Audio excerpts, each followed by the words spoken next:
پر دې وطن سر ورکولو ته پښتون ولاړ دی او برس پوهنتون او لوړو زده کړو ته نور خلک شته دی لیوال صاحب برس پوهنتون او لوړو زده کړو ته نور خلک شته دی خو لو او لور کولنګ وهلو ته پښتون ولاړ دی برس پوهنتون او لوړو زده کړو ته نور خلک شته دی خو لو او لور کولنګ وهلو ته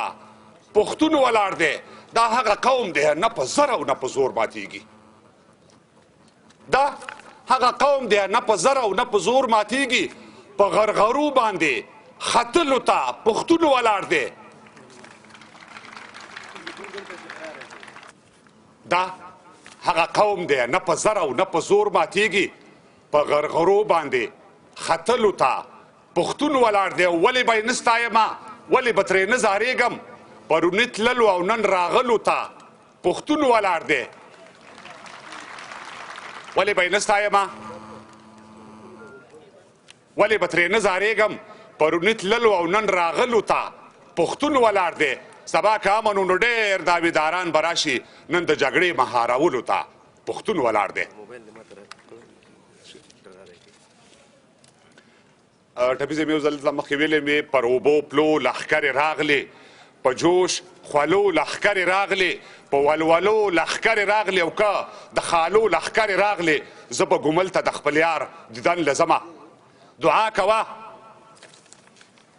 دعا کوه چې ستا په لار شم زه د کار سیز به دې په کار شم تا سره ګرځم چې هوښیار شم او ستا له سرپوښ ټوپک ازار شم پر اوږه ستا دی او کږه زه له خیاله ځمه ملالې زر پر وطن کېښود ایوب لښکر پر وطن کېښود ما داسې نر په وطن کېښود او جانان مې سر پر وطن کېښود پر تار د زلفو به کفن ورلګنډمه زم لوی ابدال راویښومه او که نه خوشحال راویښومه یا سید جمال راویښومه او عمري خیال راویښومه زلمو د ګیرو سره وخریل بریتونه محمد جان خان غازی وردک دی د ننګرهاریو زلمو زوږ دی موږ پر شا نه ځو پرمختګ دی او پر ګوشته بیا د قاسم غږ دی د غزا ډول دی ملا تړلي زلمي زینه